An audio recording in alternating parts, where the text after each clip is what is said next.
Okay, this next segment is called fear mongering. I use prompt sheets when I talk about my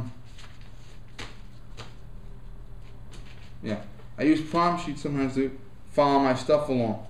This is the Glock pistol. We're going to talk about this in a minute. The assault weapons message. When a politician says, I'm in favor of the ban on assault weapons, they show a video of a criminal using a machine gun to shoot people.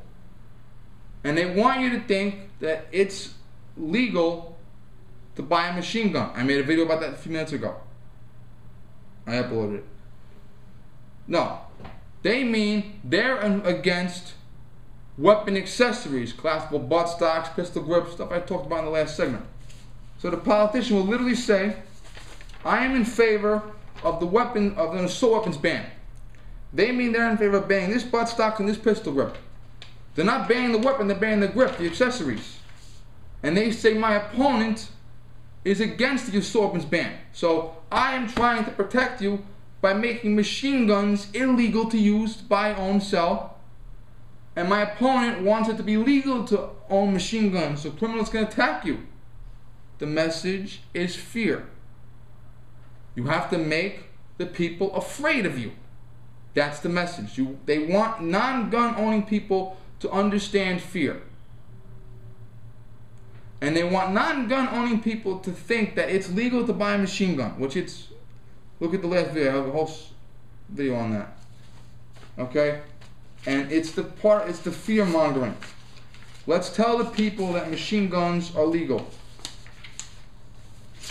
Okay, let's keep people afraid of us. So they're against rifles with collapsible butt stocks, and I did a whole video on that. So they tell the people, I'm against assault weapons. My opponent is in favor of assault weapons. No, you're against rifles with collapsible butt stocks. Your opponent is in favor of rifles with collapsible butt stocks. Okay? Your opponent thinks I should have a right to buy a rifle with a collapsible butt stock. You think I should be put in prison for buying a rifle with a collapsible butt stock. The fear. The Glock scare. This is a Glock pistol. I have to field strip it. Hold on a minute. I have to pull the trigger in order to field strip it. Gun is empty. Point it away. Pull the trigger.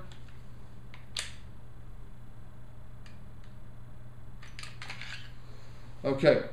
In the 1980s, there was a company called Glock. G-L-O-C-K. They were a curtain rod manufacturer from Austria. And they made knives for the Austrian army. They made entrenching tools, which are shovels that soldiers can dig with to make foxholes. And they decided to make a handgun for the Austrian army. And they actually got the contract to make the Glock 17 9mm pistol for the Austrian army. Because America is so gun friendly, and was even more gun friendly back then, they wanted to market the pistol to America. Someone said the pistol was made out of plastic. What did the anti-gun politicians do? They immediately told the public, terrorists will buy the Glock and use it to hijack airplanes. Fear. The 1980s was a gilded age for hijackers. I was in Florida in 1985 when the TWA flight was hijacked. Security was nowhere near as good as it is today, so let's have a scare. They told people, hijackers will buy this gun using the hijacked airplanes because it's made out of plastic. And they try to get it banned federally. They didn't have a lot of email in the early 1980s, mid-1980s. They had phones. They could have called a representative from Glock and asked what's going on. They could have written a letter to Glock and asked what's going on, and Glock would have answered them. They also could have went downtown to the high school and asked the high school science teacher, is it humanly possible for me to make a gun out of plastic? The high school teacher would have said no.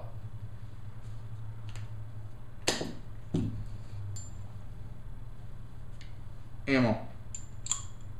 If I fired this bullet out of a plastic barrel, the gun would explode in my face. No question, the gun would explode in my face. Okay? Fear. Let's tell the public the Glock is made out of plastic, and let's scare them into making a new law. This is the frame.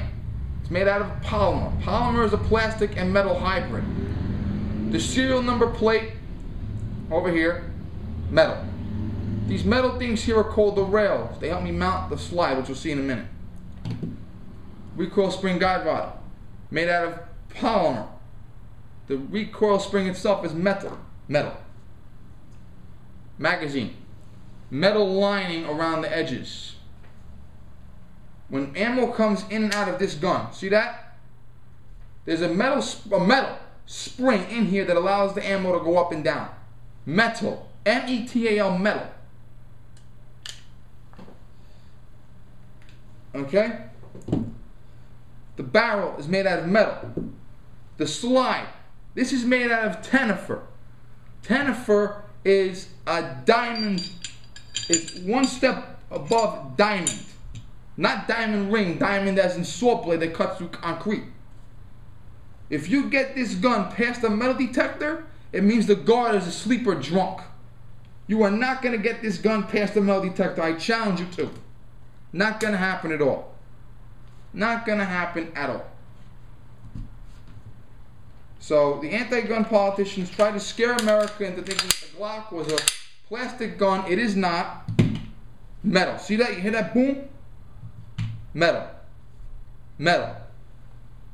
The anti-gun politicians lost, good, because the armed citizenry won, and in addition to the armed citizenry winning, the police won.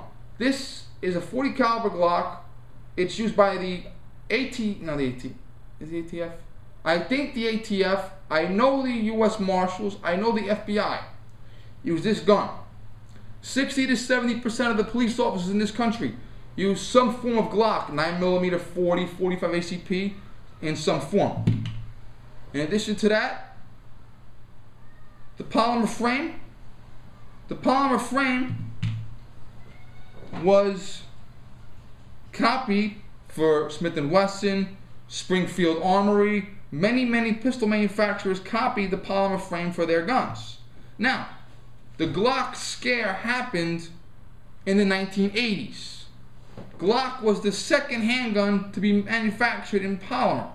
The first handgun to be manufactured in polymer was Heckler & Koch, HK. No one panicked when HK made a polymer frame gun. They waited for Glock. So the panicking was off with the timing wise. You have to time your panicking a lot better these days. Okay? An anti-gun politician from my home state, who I will not name, said that it is easier to get a plane ticket than a gun. As you can see, I've had guns, I've also had plane tickets. Not that easy. Let me check my time. I'm limited to 10 minutes. 15 minutes, I'm sorry. Okay, 8 minutes. This anti-gun person said that it is easier to get a gun than a plane ticket. Well, an illegal gun, yeah. An illegal gun, you give the criminal money, he gives you a gun, serial number scratched off, it's a felony, and you go away. Okay? Now, when I go to the airport now, before September 11th, metal objects in the tray, 4-inch knives are okay. After September 11th, belt comes off, everything comes out of your pockets, hat comes off, shirt comes off, sweater comes off. We're one step above strip searching. When I go to the airport now, boarding pass, photo ID show at least 3 times. I've never been asked if I'm a convicted felon. I've never been asked if I'm a terrorist. I've never been asked if I'm a domestic abuser. I've never been asked if I attempted suicide. When I go to buy a gun, you ever attempt suicide? You ever been in a mental institution? You a domestic abuser? Are you a convicted felon? When I had to get my handgun license, I needed to have my fingerprints sent to the FBI and the state police. The FBI and the state police don't check my fingerprints when I go on a plane. So, once again, fear-mongering. McVeigh and the NRA. I saw an anti-gun, it was a documentary on HBO. It was a pro-Brady campaign recruitment video. This fool, and he is a fool and I hope he hears me, said that Tim McVeigh was an NRA member. and he blew up the Oklahoma City building in the name of the NRA. Let me tell you something right now. My friend died wearing that uniform. My cousin wears that uniform. Tim McVeigh is a disgrace to that uniform. Tim McVeigh was the white supremacist that had a beef with the U.S. government, and he decided the best way to settle his beef was with a giant bomb. Not a gun, a bomb. But we all agree that Tim McVeigh is a terrorist. 169 dead, including 19 children. Many more injured. Many families destroyed. If we equate Tim McVeigh to the NRA are terrorists too. Fear. And that guy makes me so sick. Tim McVeigh and the guy that said he was an NRA member.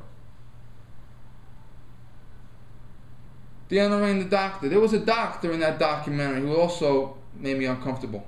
This doctor says he treats people in the emergency room for gunshot wounds. Okay. Were they accidental gunshot wounds or deliberate gunshot wounds? I don't know. He didn't say. Was it a criminal using a gun to shoot an innocent person? A criminal using a gun to shoot another criminal? I don't know. Was it a police officer using a gun to stop a felony? Violent felony? Was it an armed citizen using a gun to stop a violent felony? He just said shooting. So shootings and gun equals fear. When this doctor goes to spy on the NRA, he brings with him, you ready for this? He leaves his will he leaves his last will and testament on the table in case the NRA, which is a criminal organization apparently, decides to murder him. Let me check my time. So, you got one guy saying the NRA is terrorists, one guy saying the NRA are murderers. Okay, well, let me tell you something now. If you're caught spying at an NRA rally, you might actually get welcomed in so that they can show you that they're not bad. If worse comes to worse, they'll ask you to leave. If it gets really bad, they'll ask security to come pick you up and carry you out. But the NRA is not going to murder you. Okay? It's kind of like when a cop goes undercover to deal with gangbangers and drug dealers. He gives his wife his will. Well, this guy wanted to act like he was going undercover to some criminal organization called the NRA. And like I said, fear is a very powerful tool. Fear. Okay? Fear. You know how many veterans are in the NRA? We had 2 Medal of Honor recipients from World War II who were high rollers in the NRA. One of them is named Michael Edson, also known as Merritt Edson. One of them is named Joe Force. United States Marine Corps. Both of them. They both got their Medals of Honor on Guadalcanal. They were NRA bigwigs. So apparently Medal of Honor recipients are murderers too. Is that what you're saying? Generals and admirals and veterans and police officers, criminals, murderers? Well, I'm going to have to cut and go again because I have a 15-minute limit over here.